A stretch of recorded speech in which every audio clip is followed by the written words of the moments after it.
The Benjamin Dixon Show is only possible with listener support. Go to www.thebenjamindixonshow.com to register for our blog and join the Progressive Army.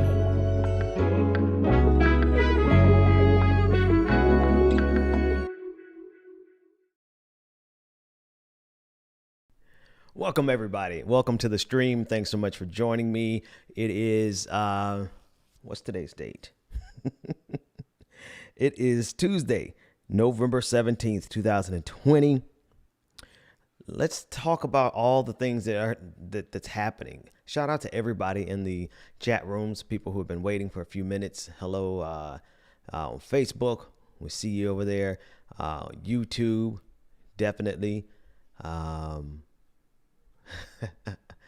you. I appreciate that support. Chicago's in the house. Columbus, Ohio is in the house. Everyone is signed in from somewhere. Thank you so much. There's always so much to cover, so much to discuss. Be sure to hit that like, share, and subscribe button. Help us beat the algorithm. Help us get as many people in this conversation as possible. I want to jump right in, if everyone doesn't mind. I want to jump right in with a clip that we need to discuss. Let's take a look at this clip. Georgia's Republican Secretary of State says members of his own party are pressuring him to exclude legally cast ballots from a hand recount of November 3rd's election results. Speaking from quarantine after his wife tested positive for COVID, Brad Raffensperger said South Carolina Senator Lindsey Graham, chair of the Senate Judiciary Committee, urged him to throw out all mail-in ballots in certain counties. And Raffensperger blasted Georgia Republican Congressmember Doug Collins for accusing him of capitulating to Democrats. Raffensperger said, quote, "I'm an engineer. We look at numbers. We look at hard data. I can't help it that a failed candidate like Doug Collins is running around lying to everyone. He's a liar," he said. Georgia's Secretary of State said Georgia's initial count showed Joe Biden won by over 14,000 votes, a result that's extremely unlikely to change significantly after a recount. I wanted to play that clip because I appreciate the framing that Amy Goodman brings to the conversation in terms of what's happening in Georgia. But I guess I want to highlight the fact that they're willing to try it, folks. They are willing to try it. And a lot of people felt as though I was being hyperbolic. A lot of folks wanted to put it outside of the possibilities that Donald Trump would just outright try to steal this election. They put it just outside of the realm of possibilities. And to me, it's just inside the realm of possibilities. It is reasonable to assume that this is inside of their parameters of what they'll do. Donald Trump will try to steal this democracy. Republicans would support it.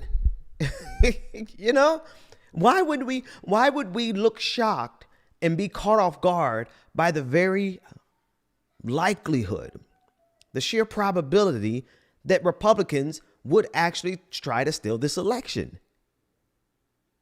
Does that make any sense to anybody? Based on everything that we know about Republicans, doesn't it make more sense for us to assume that based on everything that they've shown us historically, that they would most certainly attempt to steal this election?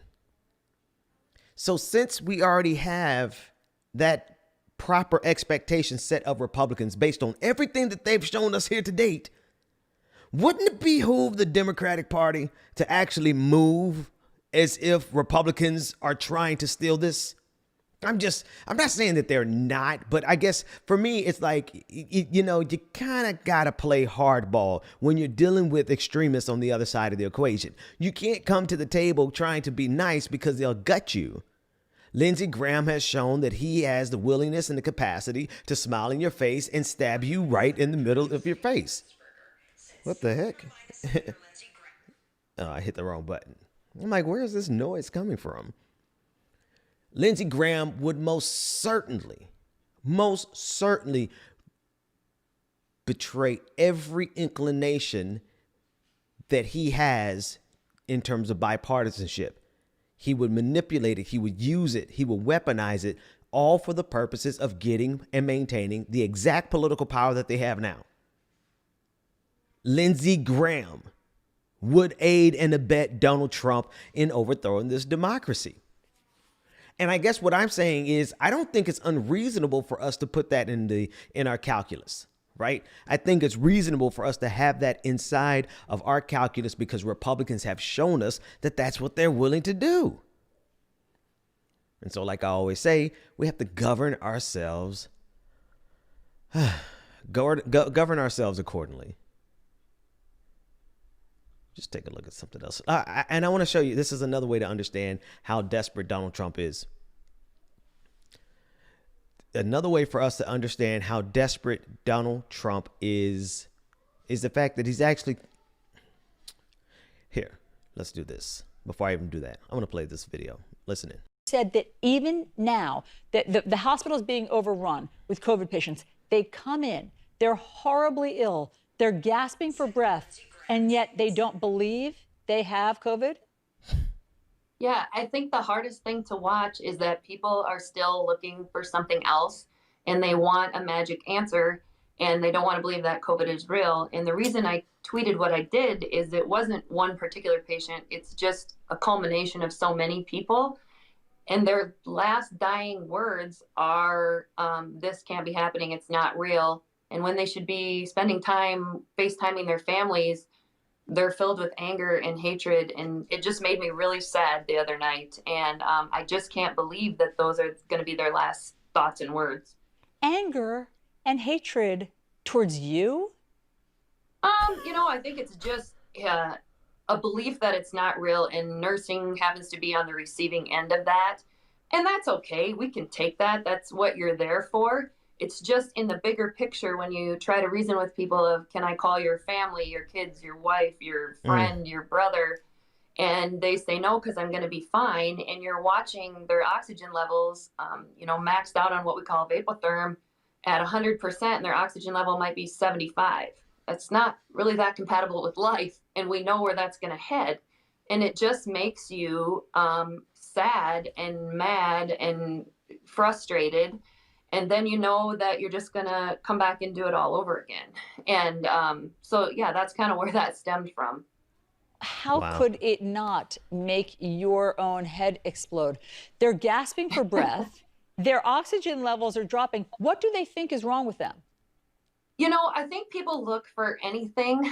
People want it to be influenza. They want it to be pneumonia. They want it to be, we've even had people say, well, I think maybe it might be lung cancer. Something so far-fetched. And the reality is, since day one, when COVID started in this area in March, you've kind of been able to say, if it walks like a duck and talks like a duck, it's a duck. Like, I hate to tell you that you have COVID. I gotta stop. I've got to stop for a second. Do you guys hear the depth of the derangement and what we're dealing with? Remember I said, and again, people are like, Ben, you're probably just being a little dramatic. When I say these people are committed even unto death, they are committed to this ideology even unto death. They won't turn around from it, even in the face of death. They can't for the life of them consider that they are wrong, even if it costs them their lives. Folks, this is the other side of the equation. Like,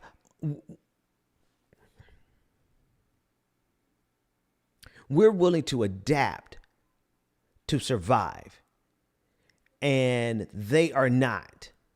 They're willing to die to avoid adapting.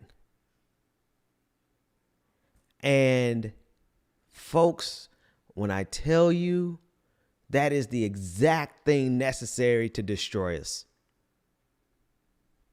That is the exact thing, thinking, behavior, mentality necessary to destroy us, not only as individuals. Obviously, it'll be the end of your personal life, but as a nation, it most certainly is a hallmarks of the end of an empire, the destruction of this country.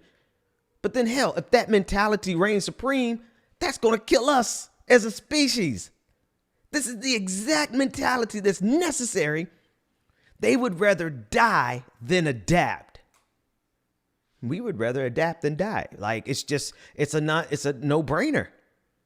If that means I got to adjust and go into the house for a year in quarantine to make sure that I to make sure that I avoid going places that would most certainly get me COVID-19, that means I adapt because I want to survive. But for them, it's like, oh no, we can't possibly change anything that we're doing, even if it costs us our life. They would rather die than to adapt. And they got power, y'all. They've got power.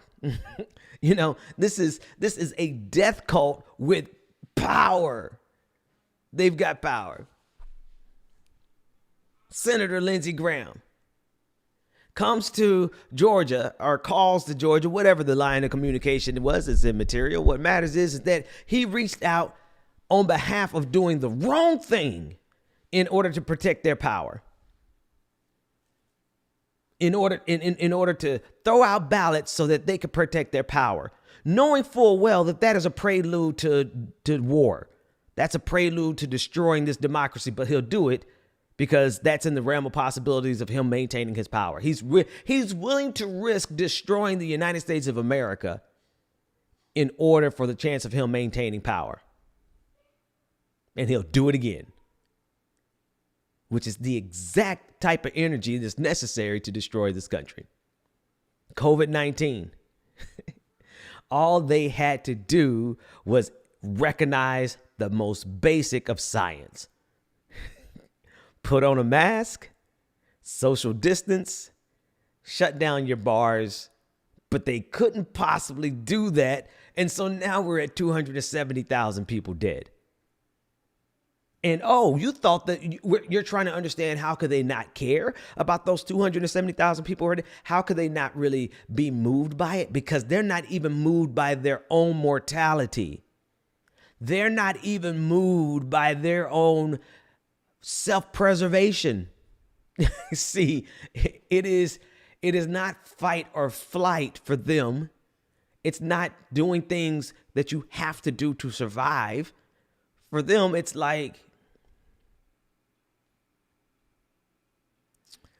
I don't even know how to finish that. For them, it's not doing what you have to survive. It's doing the most destructive thing imaginable because there's a good chance you could win at the risk of not surviving. In other words, yeah, that's exactly what it is. It was hard to formulate, but that's what it is. Here's Lindsey Graham. Lindsey Graham says it's within the realm of possibilities that what I'm going to do, pick up this phone and call and harass and say that they need to throw out all of these ballots in Georgia, within the realm of the results that I could get based on my actions. I'm allowing, this makes a lot of sense if I can get it out. I'm allowing to be within the realm of the reactions to my actions to include the destruction of this country because Lindsey Graham knows damn well what time it is. Lindsey Graham knows exactly what time it is. So he knows that when he picks up the phone and he calls to try to get the results in Georgia overturned, he knows that one reaction to his action is something like akin to a war. But you know what? He doesn't care because he feels entitled to be able to do that because if we don't do something to overturn the mail-in ballots, then Republicans ain't going to win the presidency ever again, Mr. Lindsey Graham said. Right? He understands he's got to blow up democracy in order to maintain power. That's the bottom line. Like, out of everything that I said, you've got to understand that that's why it's reasonable for us to conclude that they will destroy this democracy in order to maintain power. It's within the realm of possibilities that they would try. It's not unreasonable for us to think, do you think they would really try this? And the answer would be, it's a possibility. It's a possibility. Look at what they've done with COVID-19. Look at their commitment unto death and tell me that they wouldn't destroy this democracy if they're willing to destroy themselves. Oh, man, we are living in some wild times. I want to continue that clip. Let's continue that clip.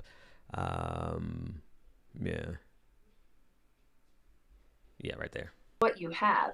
even after positive results come back, some people just don't believe it. Now, that's not everybody. We have a lot of patients who are very, very grateful for their care and very thankful for what you do. But unfortunately, that's not what I'm remembering right now. And as my nursing career, that's not what I want to be remembering for. I want to remember the saves and the happy situations. And what I was remembering chilling on the couch the other night with my dog was not that.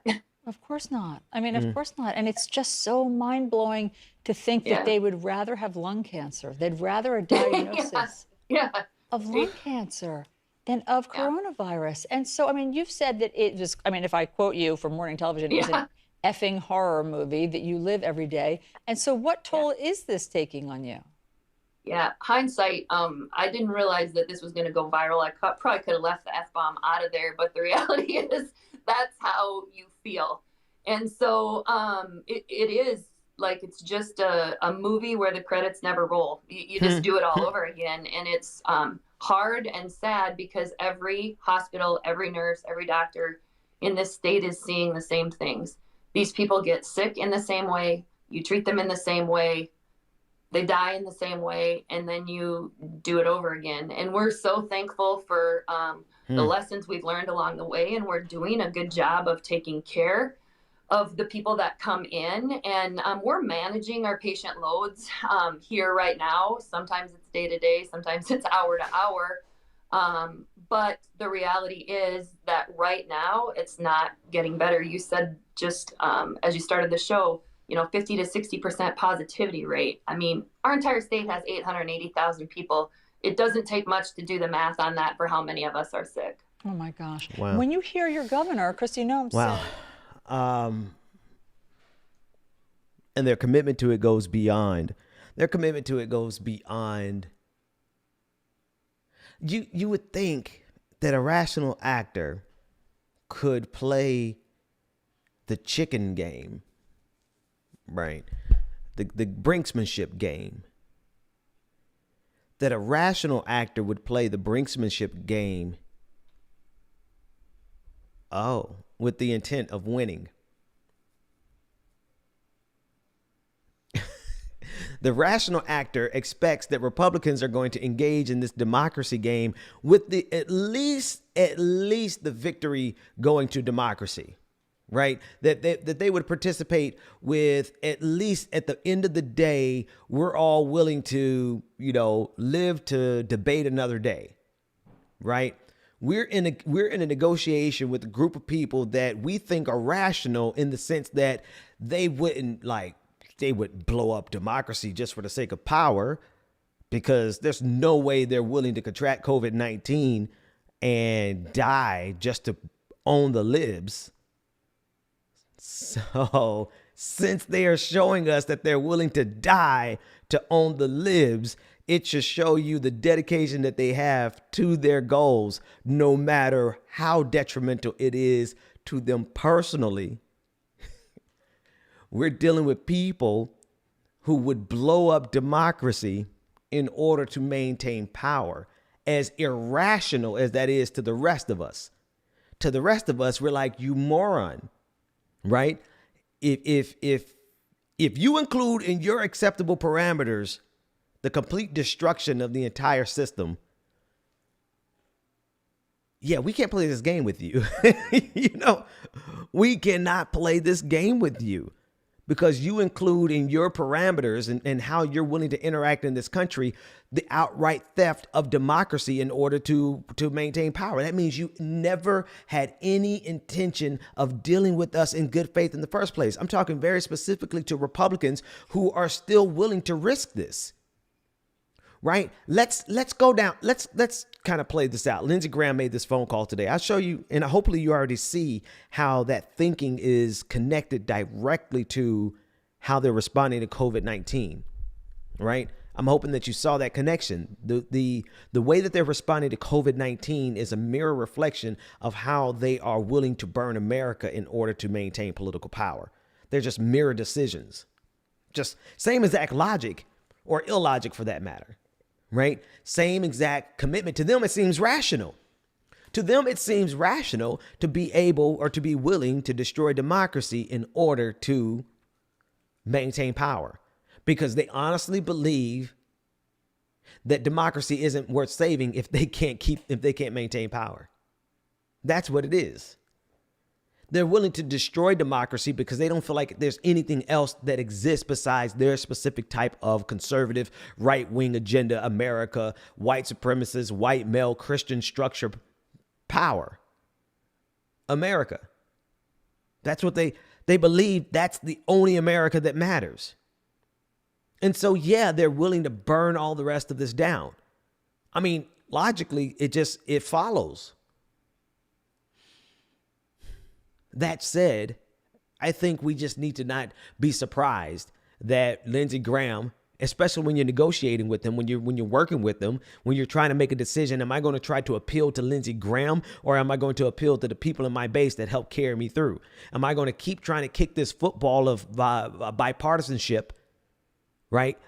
Lindsey Graham and the Republicans out there like Lucy, putting that football of bipartisanship out there in front of Joe Biden and always saying, come on, try again. Here we go. Come on and kick the football, Charlie Brown. And there Joe Biden goes trying to kick the football to be bipartisan with these clowns when they've demonstrated time and again that they never had any intention of engaging with us in good faith on the entire democracy concept and experiment. Not from the beginning. We kind of came to this conclusion the other day. Not from the beginning have they ever wanted to deal in good faith. They only accepted the rules of the Constitution to the extent that it could maintain power for the white aristocracy, the white male aristocracy. They trade back and forth a little bit, whether, on the edges of your religion, right? They give and take a little bit. You don't have to be absolutely a Christian, especially if you can absolutely make them some money. So they have some room for variation there. But in terms of everything else, they had no intention of expanding those constitutional rights to anybody that would threaten their white male Christian power structure. So to that end, doesn't it make sense that they'd be willing to burn it all down? And if it meant preventing this country being led by someone who's not representative of their originalist interpretation of the Constitution? I just think folks need to really understand what they're dealing with. They're dealing with a party that will burn this to the ground. So when you're making your calculations on who you want to have your support, who you want to appeal to, who you want to triangulate with, maybe you should triangulate with people who, at least at the end of the day, we're not out here actively trying to kill you just because you're not Christian, the type of Christian that I am. It's kind of like you better choose your enemies wisely, right? Because it's more important that you choose your friends wisely, because if you keep doing this dance with the Republicans, they have shown you that at the end of the dance, no matter how many times you try to dance with Republicans, at the end of the dance with Republicans, Democrats, they're going to stab you in the back. Okay? They have demonstrated that at every point, at all points, in all considerations, at all times, no matter when, Lucy is always going to pull that football up from Charlie Brown. So wouldn't it make sense for Charlie Brown to just calculate that and never run after that football ever again and do what you got to do, Charlie Brown? But that's too much good sense. That's too much good sense. And there they go, trying to kick that damn football. And look who pays. Look at Lee Cloud said there's already a nursing shortage and teacher shortage. No one is going to want to be either after this. Look at what they're willing to do. Look at what they're willing to sacrifice in the long run for present pleasures. I say it like that because I'm not sure that you could really consider like being willing to die of COVID-19 so that you can go to Hooters. I don't know how you categorize that as a pleasure, but they've clearly shown that not only are they willing to risk the present, but they're more than happy to destroy the future, because who's going to be a doctor after this? Who's going to want, besides the heroes? I'm talking about on average. On average, most people are going to be like, there's no way I'm going into the health industry after, not after what these monsters did, all these clowns. You're going to look at being a doctor as if they are in the military on the front lines. See, this is the long-lasting effect. There's going to be an ebb and a flow in our thinking. Of course, everyone's going to think them heroic. We think our soldiers are heroic. Do we give our soldiers what they need? No.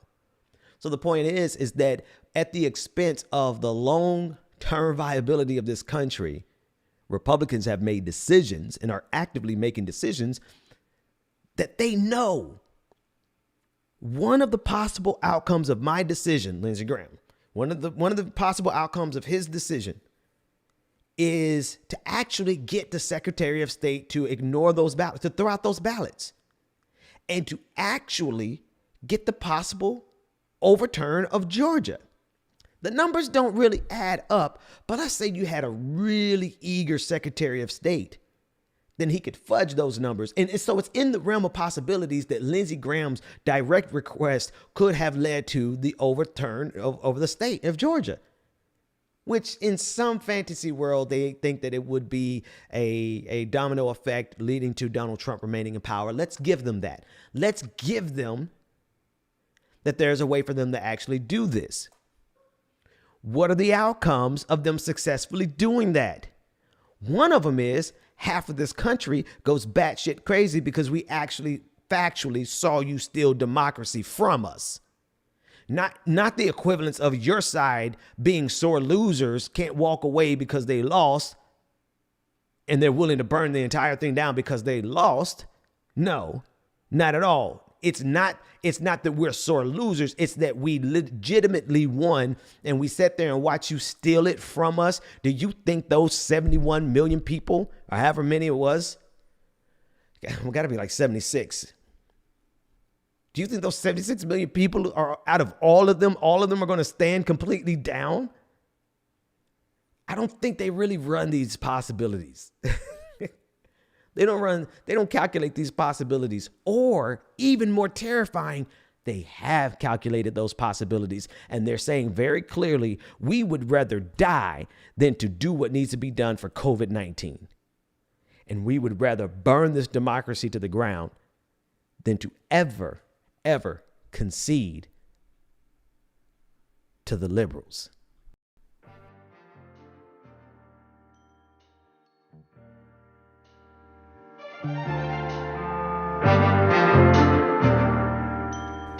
The Benjamin Dixon Show is only possible with listener support. Go to www.thebenjamindixonshow.com to register for our blog and join the Progressive Army. Right. That's definitely the wrong camera. See how illusions look? You got to make sure you get the right camera on the screen. Let's keep the party going. Let me play this next clip and see what the hell they talking about in this clip. I don't even know what they talking about. Here we go. Paso, Texas prisoners are being paid just $2 an hour to move the bodies. Oh, I can't do that. I can't do that story. Because that story were really like, all right, here, I started it. Let's play it. People who've died of COVID-19 to mobile morgues as the number of cases and deaths has completely overwhelmed local hospitals.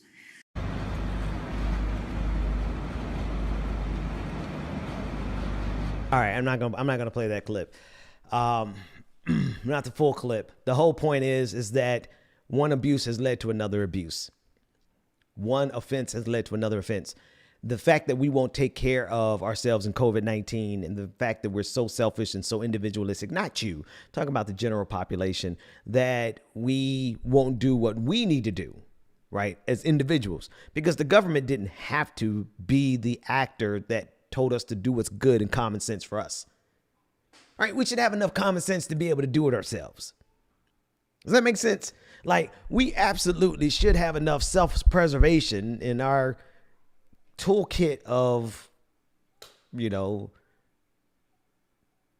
sensibilities of survival, our toolkit of survival. You got to have enough common sense in there to make the right decision as it pertains to self-preservation. Like, I don't know if our models really calculated for people being that destructive. I mean, maybe it's a new phenomenon. Maybe humanity and consciousness is a phenomenon that needs to be examined in a whole different aspect than just rational actor decisions. Because rational actors would say, if there's a pandemic outside, I don't necessarily need the government to tell me what to do because I'm going to try to preserve myself. But we see we're saddled with an entire community in this country that not only rejects common sense, but they reject common sense even to the point of death, even beyond death. They're committed to the grave.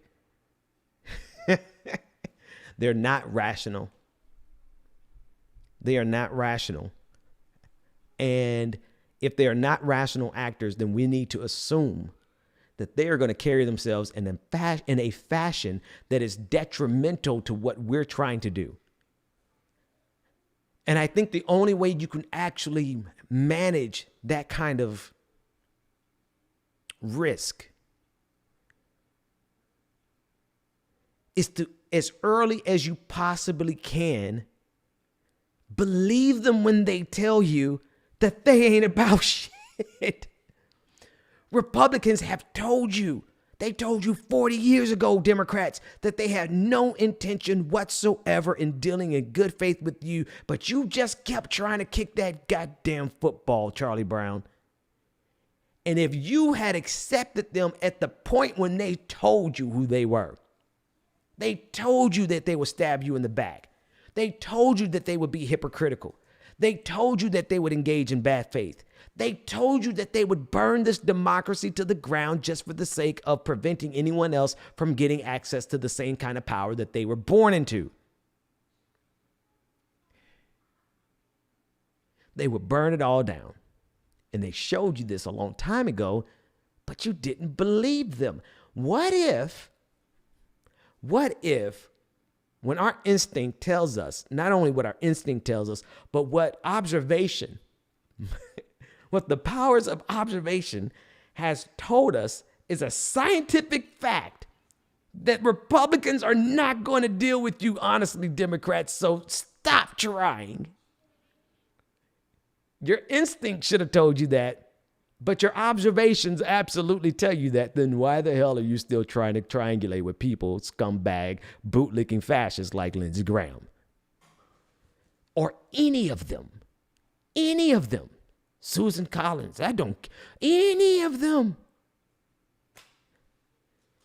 The only way you can mitigate the damage of someone who has proven that they want to be nothing more than a deplorable is to believe them the moment you get that, the moment they tell you.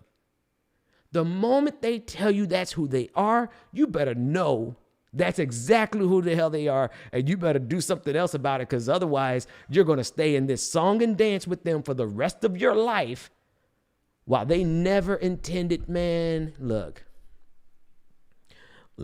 Shawty, let me just be honest with you. Not in all cases. Your case is special, okay? I'm going to tell you, listen, what you got going on is special. But everybody else, fact of the matter is we knew. We knew that dude wasn't acting in good faith with you. Was gaslighting you. Like, we saw that. Not you. Your relationship is special. I'm talking about it's like your gut told you. You saw it play out. That business deal, right? Dude, you knew that business deal was going to go south. You knew it. You had a feeling in your intuition. You felt it in your gut. You knew that at some point that person, you going to have to fight that person. You knew from the time you met them. You saw them. You said, oh yeah, I'm going to have to fight him. I'm going to have to fight her. Right?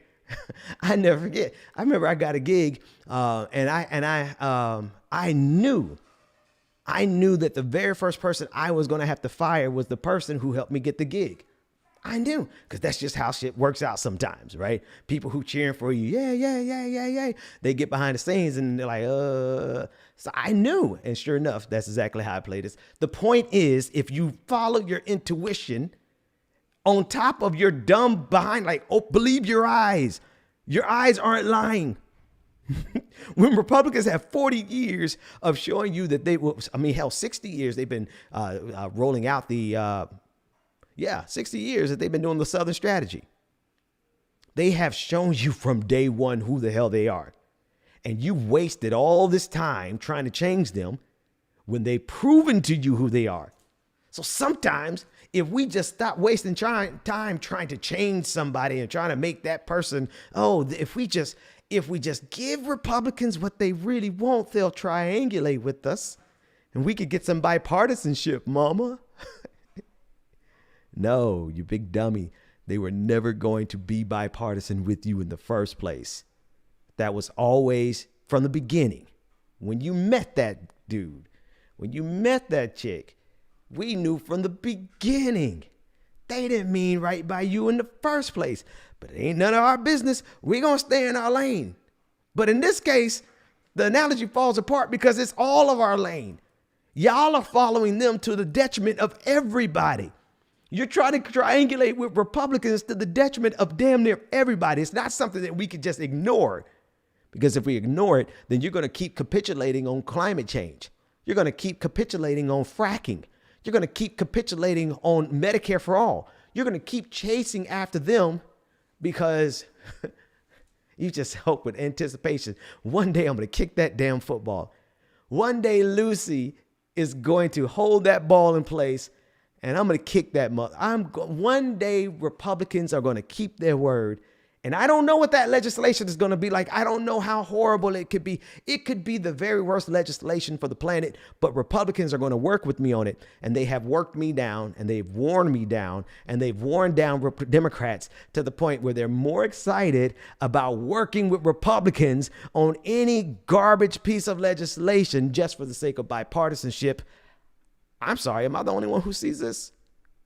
Am I the only one who sees this? It was supposed to be a smooth transition. It didn't do a transition. Okay, let's try this.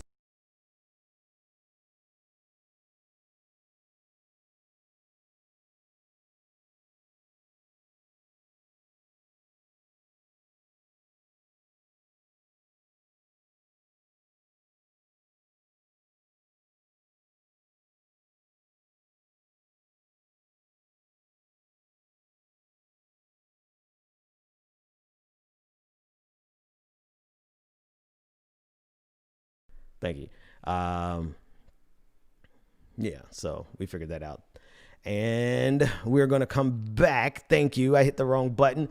This button was for something else. What I'm trying to do here is we're going to transition to the patron party. I'm going to pull up the patrons information and we're going to talk about all of the people who make this show possible. And we got questions from our patrons. Thank you to all of you who make the show extremely possible. Without you, we could not do it. So we're going to give a shout out to everybody. All right, that said, let's get ready for Patron Party. Something like that. Go to www.patreon.com/The BPD Show and get twice the content and unfiltered interviews without any of the commercial interruptions. And here we go. At this point in every single episode, I'd like to take a minute to thank the people who make the show possible, our patrons. Very special welcome to Trudy Maid, who subscribed on Twitch at Tier 1.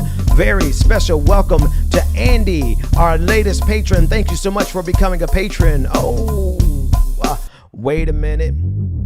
Very special welcome to Eric B. Thank you so much for becoming a patron. You too can become a part of this prestigious and prodigious patron family by going to patreon.com/The BPD Show, where you get twice the content, uncut, unfiltered, uninterrupted interviews, none of the commercial interruptions, and you give me the ability to speak power into the powerless, whether the powerful like it or not.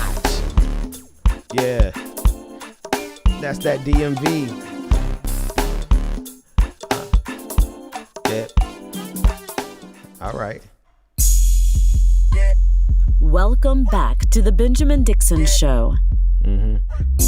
Visit us online at thebenjamindixonshow.com. Yeah.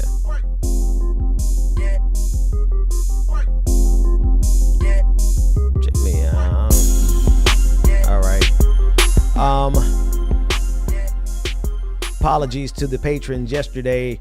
I set up to read all your questions as patrons, and then I announced that I was going to read all the patron questions, and then I didn't read all the patrons' questions. So, because there was the setup, the expectation in my mind was that I was going to read it, but somehow I got away. So let me read them tonight. This is from Marcus C. A patron says, is Trump really the authoritarian or the corporations and oligarchs? In light of a possible vaccine by Pfizer that will earn them billions, Trump will undoubtedly take credit and the super rich will get super richer, blah, blah, blah, blah, blah. Totally expected. I got to thinking, what would a true dictator do in this situation? I think they would take over the company, Pfizer in this case, and make it their own. Think of the Orange 45 commanding them. He'd be the majority stakeholder in Pfizer. I know it might be academic difference, but it's important to remember that Trump isn't really the one with power. If he was, he would make his sort of thing happen. Again, P.S., we would all be better off with a Jonas Salk, American virologist who developed one of the first successful polio vaccines over a Pfizer. Okay. Very in-depth question. And I guess that's the benefit of being a patron. You get to give me a nuanced question versus something fast in chat. I don't put it outside. It's 2020, and I hate to be cliche and kind of take the cheap road, but at this point, I mean, we've had desert storms, we had sandstorms, we've had murder hornets, we've had close pass-bys by comets. We've had, just everything that could go wrong in 2020 went wrong. Okay, so could Donald Trump work out a deal where he's a part of a vaccine company and he makes billions off of that, and command it? It's a possibility. Am I going to do a whole lot of calculation based on that possibility? I'll take it in consideration. I think it's within the realm of possibilities enough for us to game that out in our head really quickly. And, the result is the same in many results. Like, no matter how wild Donald Trump gets, whatever the particulars are of Donald Trump's idiocy, right? Whatever path he takes to offending democracy, the result is the same. We have to stop him. So while it may not be useful and fruitful for us to calculate every single possible way that Donald Trump could screw this up, we just take into consideration that, okay, he's going to screw this up. So what is our response when he does? And that's what we have to calculate for. And if he doesn't, then great. He overperformed his expectation. We have a general expectation that people like Donald Trump would burn this country to the ground. Now, if you prove us wrong, then we all win. But if we don't go into it with the expectation that they're going to do this, then whose fault is it really? It's not one time shame on them. It's one time shame on us because we kind of know how this goes. Your intuition is telling you what you need to know. You had that hunch for a reason. You don't have to get burned every single time. Does this make sense to anybody? It's not that we have to plan for the world to burn down around us. That's not what we're doing. We're saying it is only reasonable for us to take in consideration some of these otherwise wild possibilities, because haven't we seen that we're on that ridiculous timeline, right? Does everybody not fully aware of the fact that we're on the wild timeline, like the bad timeline, okay? We got hit with a whole ass pandemic in the year 2020. How cliche is that, right? The year 2020, we got shut down by a whole ass pandemic headed by the very worst president possible for this pandemic. I don't think there's not a worse president that could possibly have been the president to make COVID-19 worse than Donald Trump. He's literally the worst person, right? And so we have the pandemic in the first place coming in the year 2020, which is like, ooh, boogeyman, like Friday the 13th, but it happened.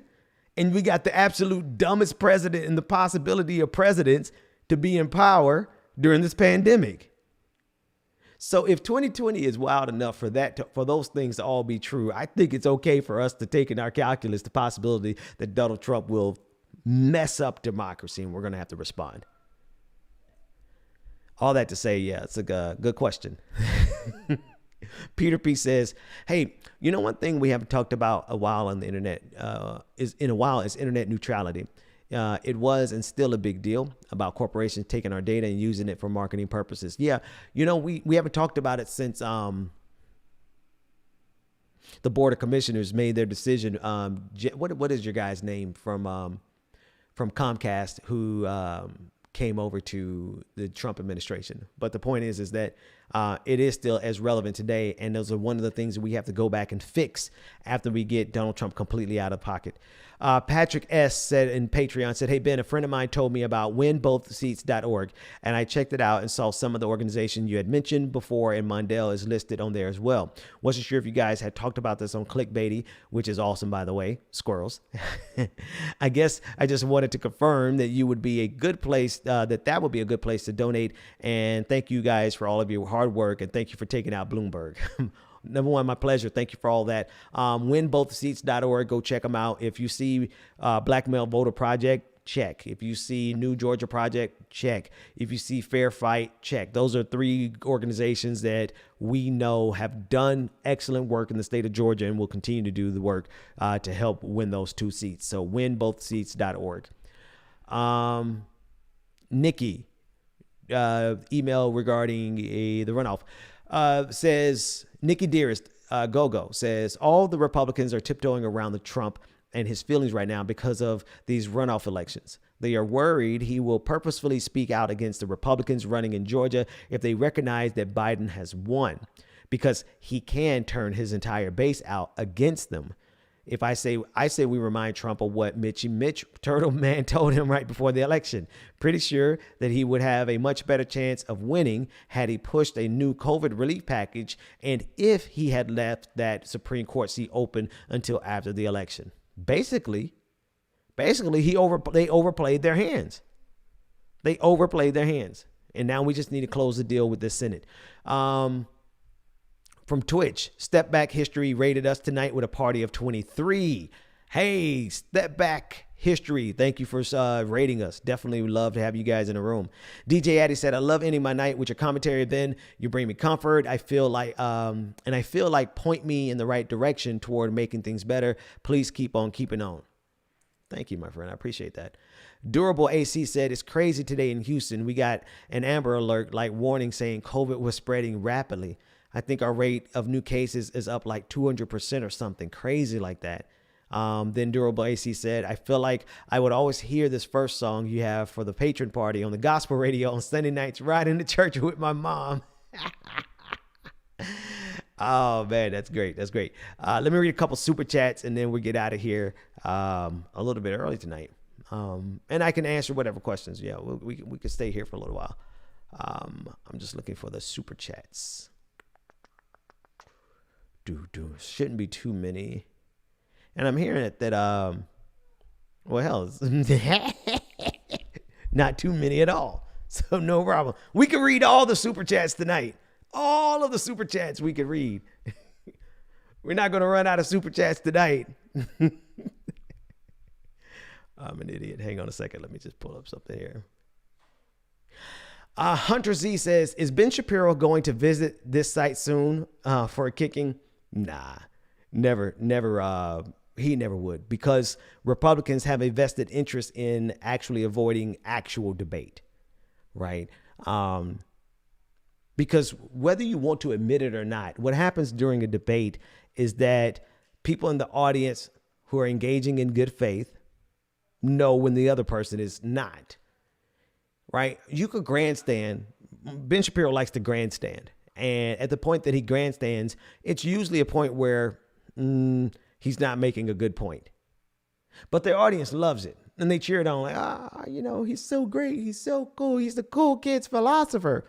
But people who are really paying attention know damn well that, he didn't actually answer the question. What does that have to do with what you're saying? The reason is that they have zero incentive to actually debate somebody on the left. They have zero incentive to, because even if they have a nice performance, which that's a toss-up on any given night. On any given night, it's a toss-up of who's going to have a better performance. Sometimes a conservative will. Sometimes a progressive will. But at all points, their arguments will fall apart because they can't stand the muster. Because they're built fallaciously. Intentionally. Because they have to. Because they have to lie. because their ideas suck. Okay? And because their ideas don't hold up when extended to the logical conclusion. So whether he wins or not based on style, that depends on who's having a better night. But does he actually have an incentive to debate you anyway? No, because their arguments will not win. That said, let me go to the next one. The mountains people, or the mountains sleep. Atlanta belongs to the left, period. Black Lives Matter forever. Solid. You guys are wild. Nathan Watson on YouTube said, preach. Ursa Majors, one on Twitch, said, do you think they'll succeed in disenfranchising the votes of Detroit residents by not certifying the votes? See, here's the thing. All it takes is somebody in that position of power to agree to do it. And yes, they would. Do I think they will succeed? It all depends on that person in power. Will the person who can make that decision go along with the BS? I'm grateful that we're seeing a lot of occasions so far in this process where no, people aren't just going along with it. It seems like there have been some people along the way in this process, Republican especially, who said, we're not simply just going to go along with this, even if it's just a route for us to get power. They're not willing to burn this entire thing down for the sake of power, like Lindsey Graham is. You've had a couple of key people in these state secretaries of state positions across the country, in the supervisors of election positions across the country, who people have been dedicated to doing their job and not worried or concerned about the party politics of it. Right? You have Republican secretaries of state and you have Republican supervisors of election who are saying that we did everything that we possibly could do and we did it properly and there was no fraud. And this is our methodology of accounting for that. So look at the methodology. Like they're bringing receipts. And they're doing so on behalf of their desire to do a good job, at least in this moment. It's not going to be charitable all the time. At some point, they're going to be selfish, right? But in this moment, it's in their best interest to actually do the right thing. And that's what they're doing. So we do have a handful of, what do you do with this handful of Republicans who are like, oh, we'll do the right thing in this case, but we didn't do the right thing in any other case. Well, you know what? Be surprised by Republicans if they end up doing the right thing, but never calculate or bet on them doing the right thing. It's just a way of handling the odds, ladies and gentlemen. That's really all it is. How should you handle the odds of Republicans pulling away that football? See how we came full circle back to the football? How do you handle those odds? You assume that Republicans are going to snatch it away. And if they happen to surprise you, they surprise you. Yeah. All right. Susan Dunlap said on behalf of Stephanie Chateau, thank you. Hunter Z sent in another super chat saying, please smack Jimmy Dope. I'm not sure who Jimmy Dope is, so we'll just leave it there. Let's see what everybody else is saying. Well, would you look at there? We've covered everything that we needed to cover. WizKid said, dude, you speak the truth so well. I'm glad to see another intelligent spokesperson who knows what they're talking about and who can publicly shoot down those tired and disproven Republican talking points. Yeah, like, I'll leave it on this. Okay, thank you. There's a good video that we should look at. So let's take a look at that. Is that the one where you say, I am crying? Let's see. Let's take a look at this video before we get out of here. I'm not okay with that. So if you want to talk to them, it shouldn't just be to Anthony. The entire class should have this done again, and X's should be put, or different colors should be put on the homework or a new sheet, and let them understand what the process is. But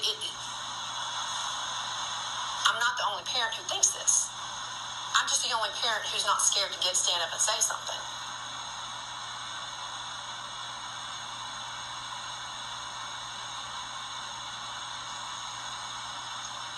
Okay, I understand your concern, and thank you for sharing and your concerns, and like I said, I will talk to him tomorrow. So you're just going to talk to Anthony?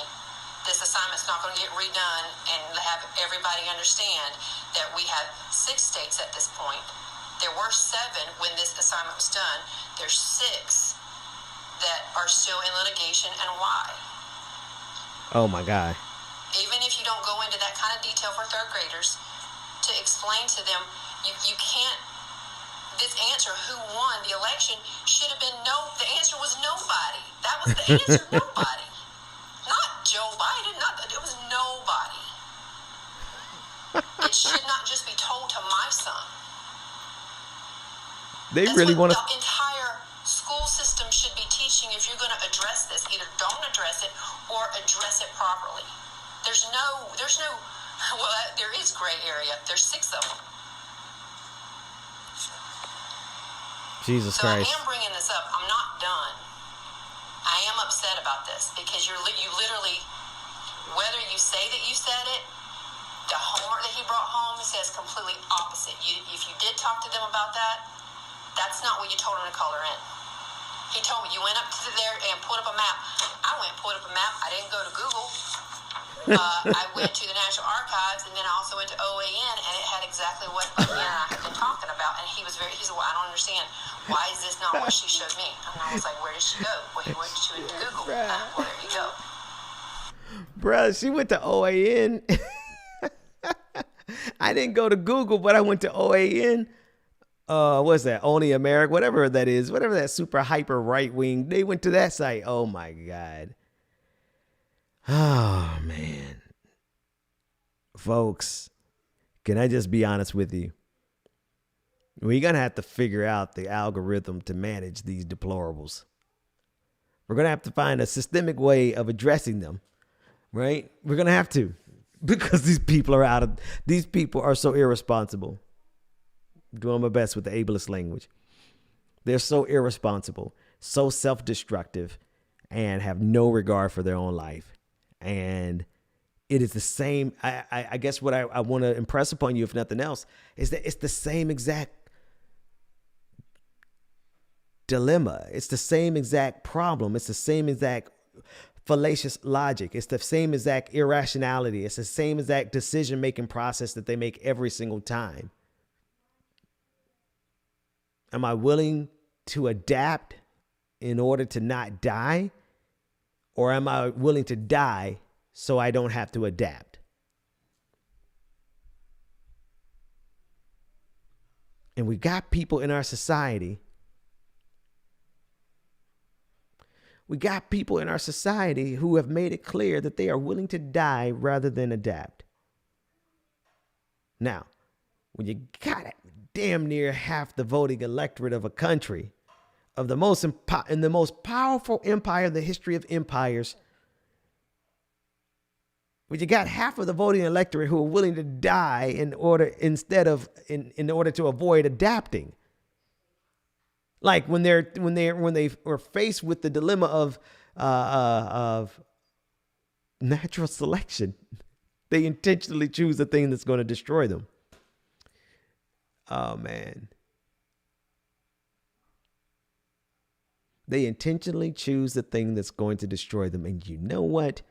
It's about time we believe them and stop trying to redeem them and stop trying to calculate based on them and find out how the hell do we work around these sociopaths who we can't get rid of because they'll always be here.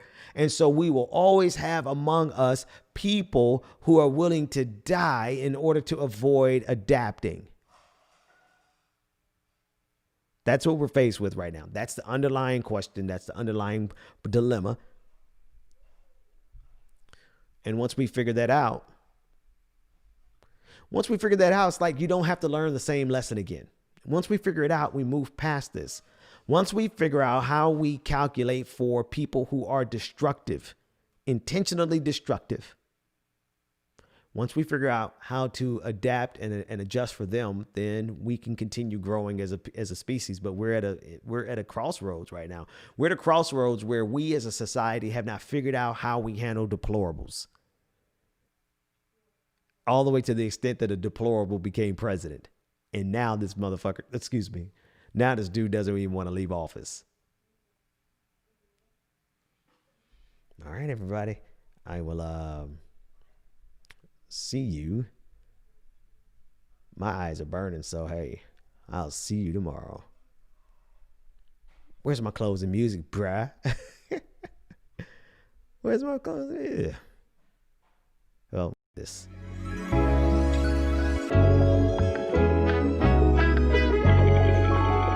The Benjamin Dixon Show is only possible with listener support. Go to www.thebenjamindixonshow.com to register for our blog and join the Progressive Army.